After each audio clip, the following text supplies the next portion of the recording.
Hello, good evening, and welcome to Off Track Small Talk. Tonight, I'm going to be chatting to a driver who's making a return to Briscoe Formula One Stock Car Racing, number 32, Chris Farnell. Good evening, Chris. Evening. So, people won't have seen this, but you are sat in a very cold workshop. Yeah, yeah. It's we're certainly not the warmest. Luckily, it's a mild night in it. Is that because the heating bills are going up? So you're thinking, well, let's save a bit of money. So I mentioned in the intro, you're making a return to Briscoe Formula One in 2022. Yeah, so if I guess people in around the sport a few years, you recognise the name. Just remind everybody, if you like, when you raced from and to before. I think I raced back in 2015 to 2017, something like that. I think maybe 2 or 3 years I did. Just shale, nothing on tarmac. We owned our car back then, which was a Frankie Wayman car. We just did sort of what we could when we could. We got very unlucky with some engines. It cost us a lot of money in the space of 3 years in engines. So that kind of stunted the forward movement really with the racing, just because something had to give. So it was like, if you repair the car with such big bills, we couldn't do the meetings. It was just that simple. So yeah, you did the three-ish seasons, we think, and then obviously you kind of maybe 3 to 4, something like that. Yeah. So what was the reason for stopping? Was it because actually this is costing them too much, or was it? The cost was just astronomical, really. We went in there a bit blind with Formula One. We probably didn't buy very sensibly. We could have bought a better, more usable car at the time, but we went off probably looks more than looking at the full ins and outs of everything. The engine we bought didn't last 2 minutes. It just, my dad had enough. My dad funds it. He did back then anyway. And it would just, I think we'd all got to a point where we'd all had enough of it. Really, it was driven. As what a lot of people don't realise when they sit in the stands, guys don't do this for a living. This is their hobby, and the money. But people like me, I don't have time or anything to start going to a scrapyard and rummage data as such. I can do a bit of welding, but to John's son, which really drove him mad, I think, every week. Everything sort of got better there. But to run at that level, they're absolutely brilliant, and they treat everything as a professional business, and which is what we wanted. I think when the second engine let go, we sort of the complete engine, which quite honestly was the best engine that we had. It was wagon, the diesel, the insurance, then the wagon. So we've talked about the negatives, if you like, but here. And going on thinking, shit, I'm glad I wasn't in that. And, you sort of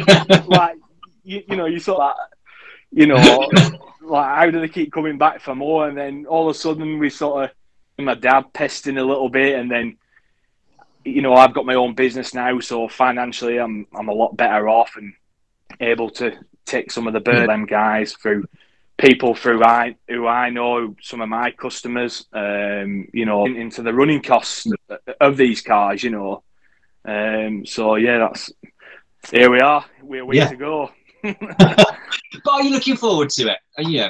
I am.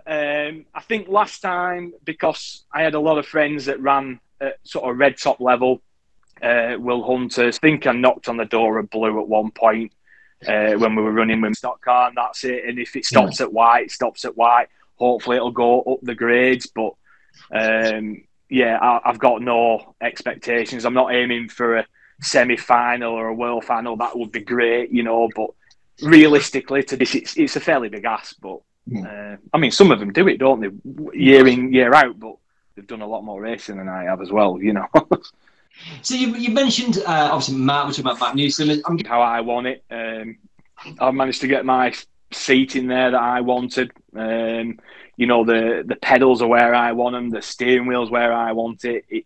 yeah, the car's been primarily built around me, and but I'm lucky because Matt's basically the same size as me, same height, same build. He's not a nice place to be in. No, because you're whacking elbows, or it's just so you need to be like 100% confident to see him. And I think it's a really crucial part. It is, and I think that kind of thing. We've talked to Paul Hines the other day about kind of being confident with your car and confident in what you're doing, and it isn't a case of just having the fastest car on track and going out and winning. There's loads of kind of components that sit underneath it to be successful. And one of it, actually, I feel comfortable and confident what my car can do, and when I'm in it. Yeah, and to be honest, luck plays a massive part, and the lads at the back, the track craft, you're watching and you think, how are they doing that with that car? Like, to run that close to the wall, like Tom, Ryan, you think, Jesus Christ, how many years has it took to have that confidence to do that with a car, Like, I think there's a thing at Kings Lane. I think that a lot at Kings Lane, when I'm standing on that back straight and you're watching them coming out of turn 2, and you're like, how have they just done that? Do you know what I mean? How have they just done it? Yeah, well, obviously I see it from both sides. I've seen it from the spectators. I've sat in the stands and just thought, Jesus, boys, to race at so close for lap after lap, it's some hellish driving, really. It's credit to them, really.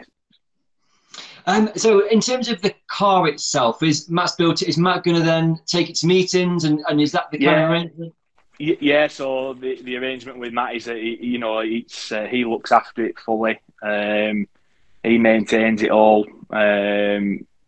So again, I'm kind of arriving and driving a bit like James Morris does. It's exactly the same deal as what James Morris has, really. So I have to provide the tyres on it and the shockers.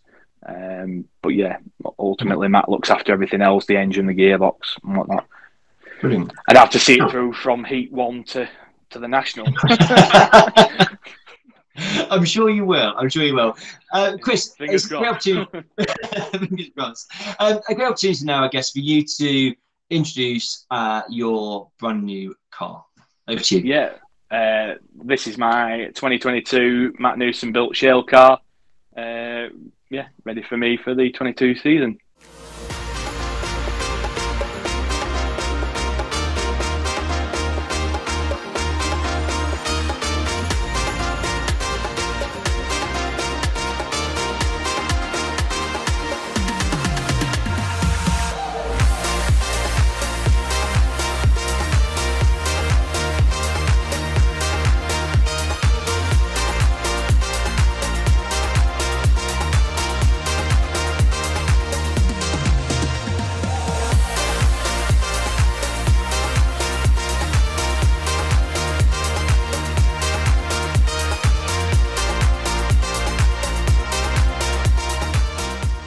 This car does look stunning, and real credit, I guess, to Matt, who's it turns out a great car, doesn't he?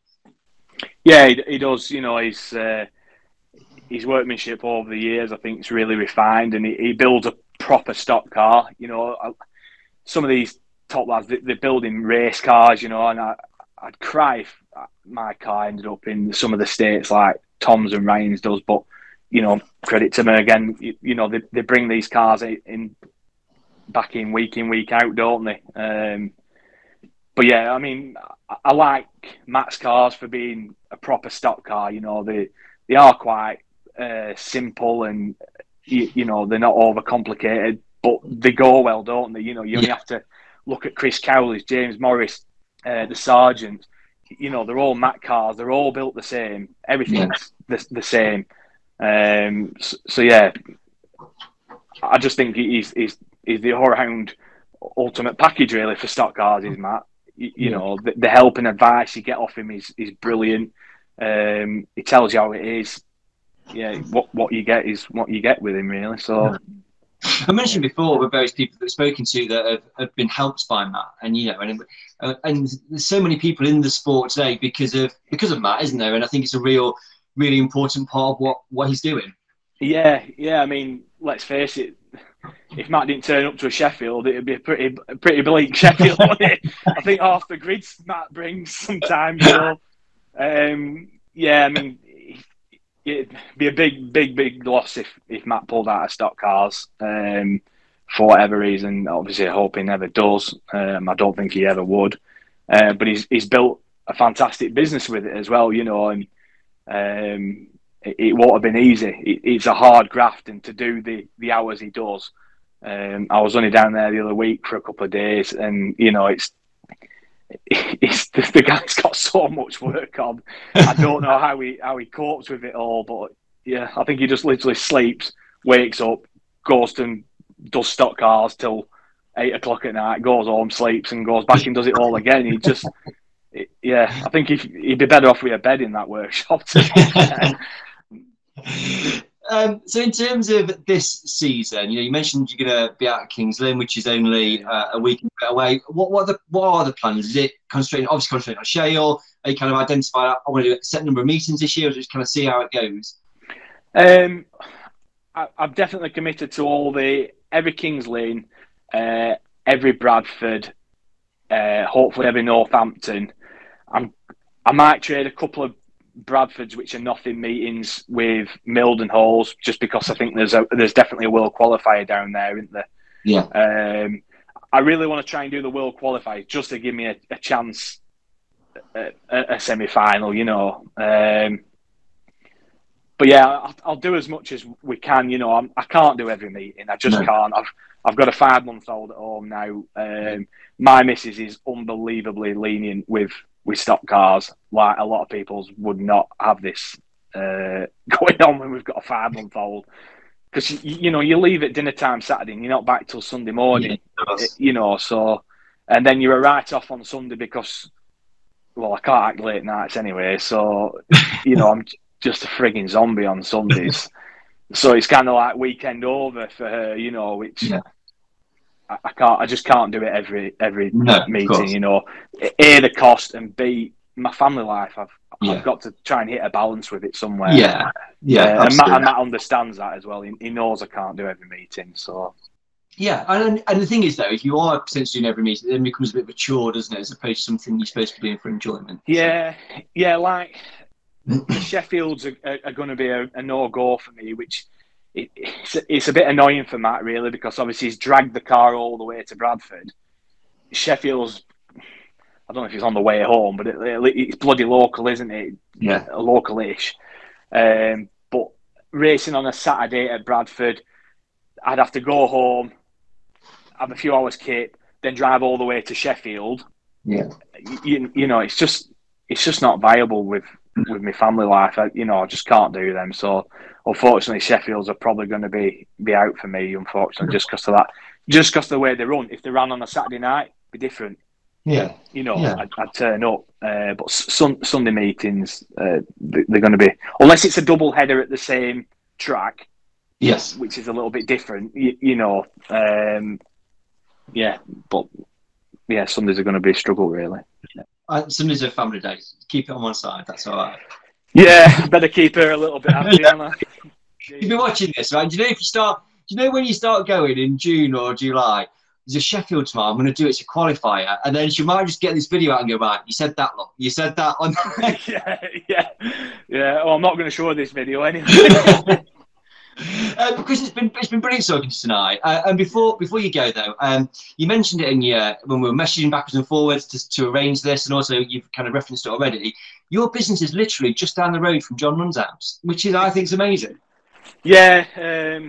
So I'm based in a village called Chatburn, which is just outside Clitheroe. Obviously, John's just up the road in Rimington, so yeah, you kind of have to drive past my works to get to John. So he's within, if you wanted to do it, walking distance, I suppose. But yeah, I mean, I've been around the Lunn family for many, many years. I grew up with James. My brother grew up with Sam, who obviously sadly isn't here anymore. So yeah, we have sort of connections with them that way, I suppose.